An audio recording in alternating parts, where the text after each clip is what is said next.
Amazon's newest, lowest hanging fruit, this CTC compliance. One thing I wanted to touch on was this whole broker transparency.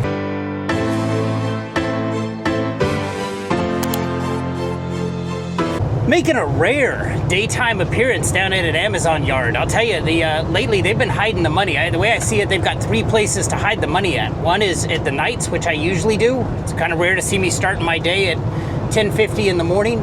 The other thing is they can hide it at, so the daytime, nighttime, and then sometimes they hide that money on spot capacity. And it's kind of one of the things I do enjoy about being like a small operation, which I definitely am. I'm a one guy, one truck operation, and so it kind of enables me to like pivot to where they put the money, wherever they hide the money at. I can, within a day, I can adjust my schedule to be on track to try to cash in as much as I can. Heading down to Sand 5 right now. One thing I was going to bring up, and I know I've got a few comments from some people saying like, show us stuff other than Amazon. Show us stuff other than Amazon. Some of the stuff I do, I intentionally leave out. I do have a few direct customers that I deal with. A couple of them on a regular basis, couple of them on a not so regular basis. So, but two I kind of deal with like frequently, I guess you could say. And I'm never really going to show that just because I know that.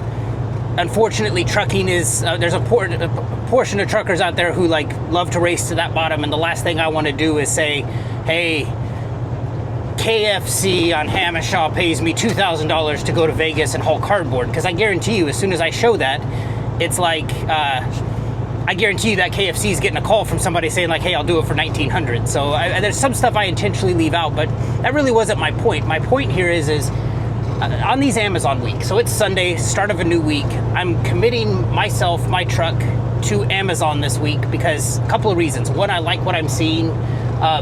The other thing is there's a portion of people out there who say like, oh, gotta have a little red car, let me over. Maybe they will. Oh yeah, they will. Thank you, red car. They'll say like, oh, we'll just work for Amazon here and there. Here's the problem with that. And if you're on the outside looking in at Amazon, you're going to have to get right with something, which is if you're going to cash in with Amazon to their full benefit of like having a high grade and everything like that and seeing those early access loads, which I know is debatable. I'm not trying to sell you on early access. I can only show you what I do, how I operate my business with them. In order to obtain that, you don't ever want to forget that you have to maintain 10 loads run within 6 active weeks. So in other words, if you're the type of person who you're going to show up and run like one load for them this week, one load for them next week, maybe 2 loads the next, you can quickly see that over 6 weeks, you're not going to have 10 active loads run, and you're never going to get the benefit of that early access. Now, I know that it's up for debate whether or not early access is as good as they say it is. I can tell you this. I've had early access for over a year, and it is, and I'm only speaking for my area here, in Southern California, you see them put these loads on the board for like these sweetheart loads. They're not high mileage, but they're, this move a trailer across the street for $50, $60, $70 a mile. Yes, it's only 2 miles, but it's a quick $200. I'll see those show up on early access, and I'll see the lock on there. And let's say it's a night I'm not working for Amazon, and I'll watch them, and the little lock's on there, meaning that it's only available for people without early access. As soon as, it'll be on the load board for me for like 20 minutes with that little lock on, and I'll watch it, and as soon as that little lock disappears and it's now released to the general public, it disappears almost instantly. So I still say having a high grade is important with Amazon, but keep in mind, my point for all this kind of rambling is, not only do you need the high grade, you got to keep that 10 load minimum. So, me going out, the reason I'm here working for them on a Sunday is I'm committing myself and my truck to them for this next week because I really don't have anything else going on. So we'll see what the week brings, but I want to kind of get a jump on it and get that load count up at the beginning part of my week, so that way at the end of the week rates fall off, I still am keeping that 10 load minimum for every 6 weeks, and I'm still able to benefit from having a high grade. Amazon's newest, lowest hanging fruit, this CTC compliance, man. This is for you California guys. I've heard from so many people who they're booking loads, getting to the gate, and finding out at the gate, hey, according to Amazon, you're not CTC compliant, and they reject the load and it goes against their grade. I'm hoping it doesn't happen to me, but if it does, on a day like today, I'm taking this first load that I started with. I saw this on the load board. I don't really know if this will help combat it, but I don't see how having this couldn't help you. What I am doing now is I'm doing one continuous recording of, okay, so I see a load that I like on the load board, and I go over to my, your assets, I forget, it's like company resources, then you go to assets, and I'm going in one continuous recording. I'm seeing that my truck says it's CTC compliant, and then I'm hopping back over to the load board, again, same continuous recording, booking the load, keep the recording going all the way until I assign the driver and assign the asset.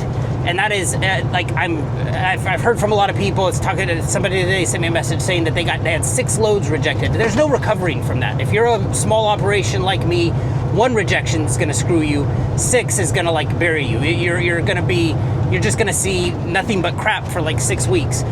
I think it's probably the best way to combat this. Again, I'm hoping it doesn't happen. I'm going to turn the camera on when I get to the gate, just in case. I mean, it's kind of annoying though. It's like one more thing that we're having to protect ourselves from that we really shouldn't have to be doing. But it's just I think that one continuous recording now, if it happens to me, will they take the time to look at that recording? Probably not. I'm probably pissing in the wind with this. But I see it as the best option of listen, you told me my truck was CTC compliant. It obviously is. I have the proper paperwork that shows that yes, my truck is CTC compliant. You got it wrong.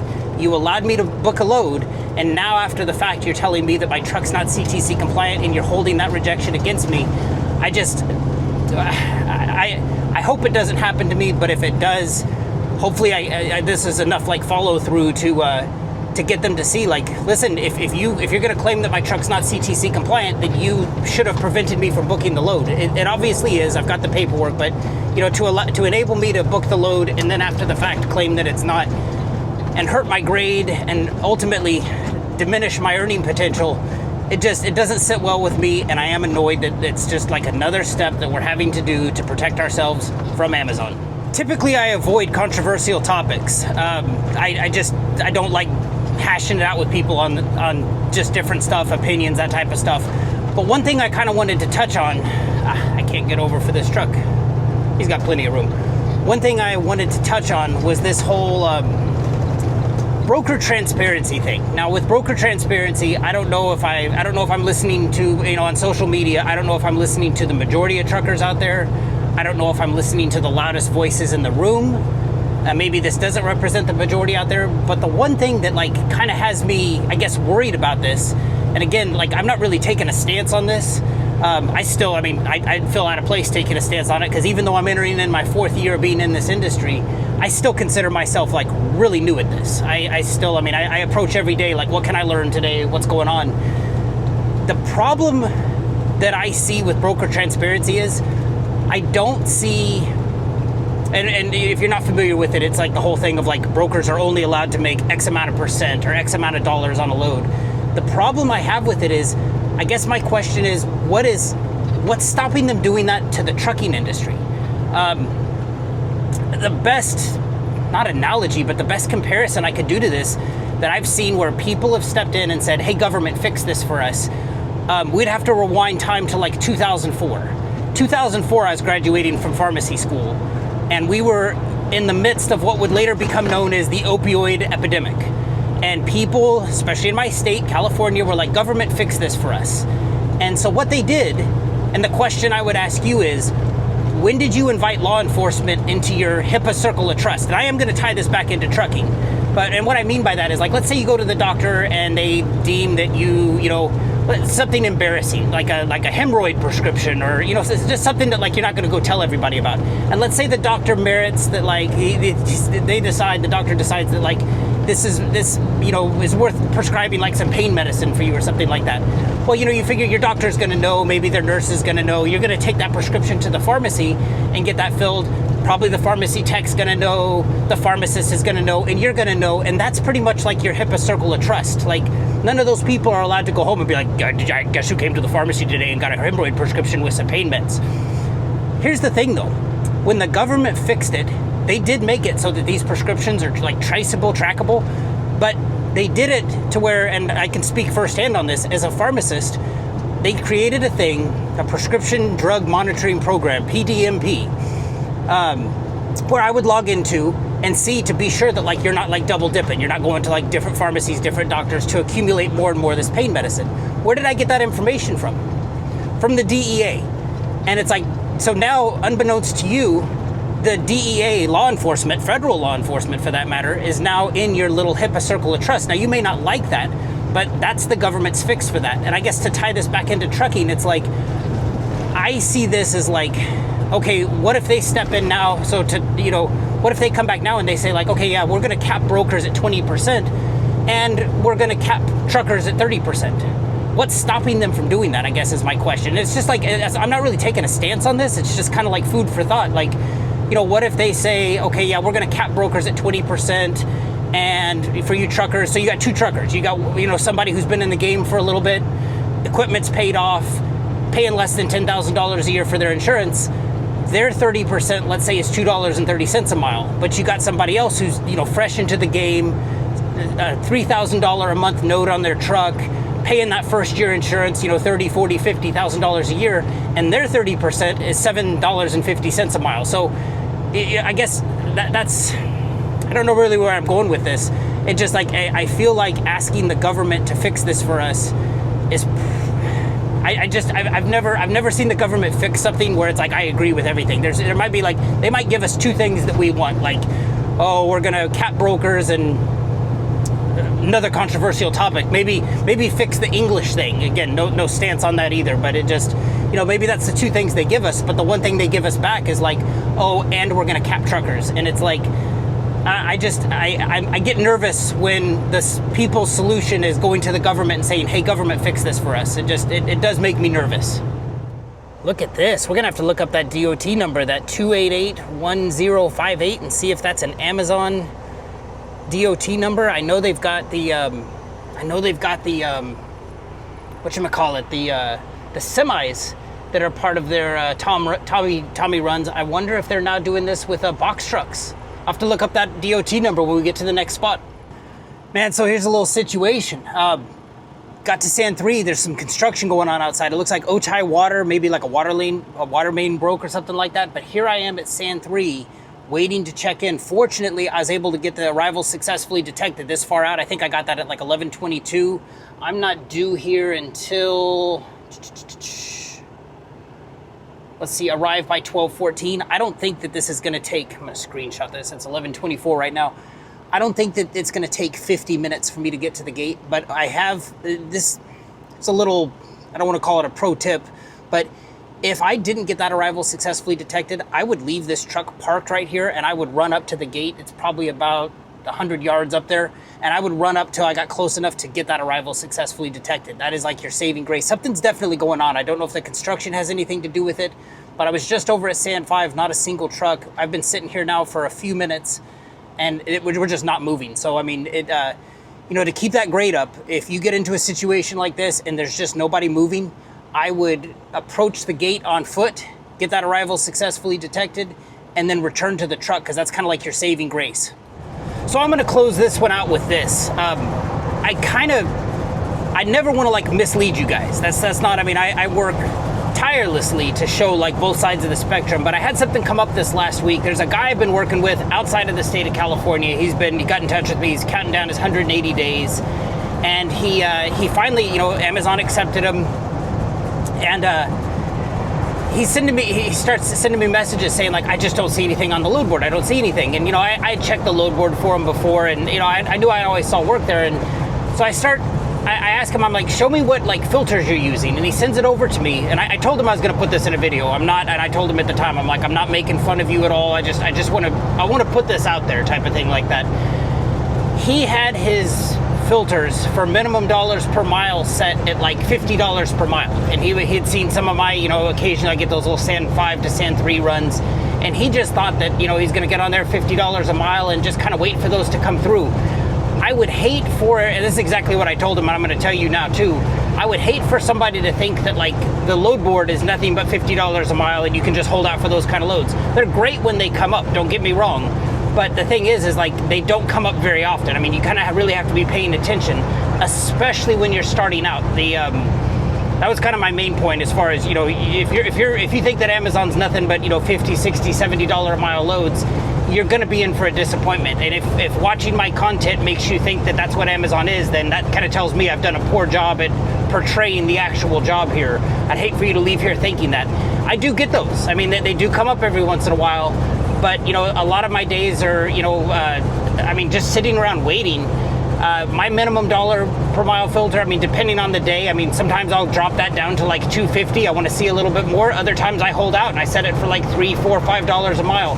But keep in mind, you got to figure out what the sweet spot is in your area. If I had the thing set for $5 a mile for as long as I've been paying attention, I started today like just before 10. Right now it's just after 2. I've only seen one load that went over $5 a mile, and it just so happens it's the load I'm on right now. There is a lot of sitting and waiting with this. If you plan on doing the load board, you plan on doing what I do, a lot of your time, I mean, I could see where people would get frustrated just sitting around waiting and waiting and waiting. The truck's not moving, you're not making money. I'm kind of the belief of like, I'd rather make the miles count than count the miles. That's how I go about it. I'm not saying it's right, not saying it's wrong. It's just that's kind of how I go about it when I'm working for Amazon. But just keep in mind, there is a lot of waiting.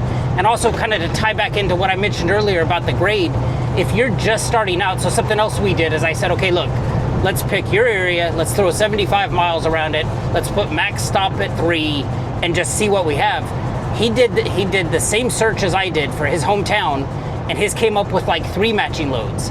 Mine with early access showed like 30 matching loads. He responded back to me with the eyes wide open emoji, like he couldn't believe it. He's like, what? Like, you know what, again, I know having early access is debatable. It's meant less and less as the time's gone by since I've been working for Amazon, but just keep in mind, if you're just starting out, you kind of got to get that 10 load minimum. You got to get that knocked out and establish a high grade, 98% or above, before you're ever going to see like decent loads. But long story short, I'd hate for you to leave here thinking that like I just park down in Otay and just hang out for those $70 a mile loads. Yes, they happen, but they're less common as they used to be, and you got to really be paying attention when they do drop them. So I just wanted to include that. Again, not knocking this guy at all. I told him, I'm like, I've got to put this into a video, because if you feel that I've showed you this job that's just going to be these high dollar amounts, then I've done a poor job as a content creator, and I gotta kind of clear the air with people. So that's my intention. Just, you know, they do exist, but you're gonna have to take some of the loads in there too for lesser amounts. Anyway, I'm rambling. We're closing this one out. It's weird for me to work during the daytime. This is very uncommon for me. I usually run for them at night, and it's weird to be out on these freeways in the middle of the afternoon. I hope this video serves you well. Appreciate you for watching. Take care.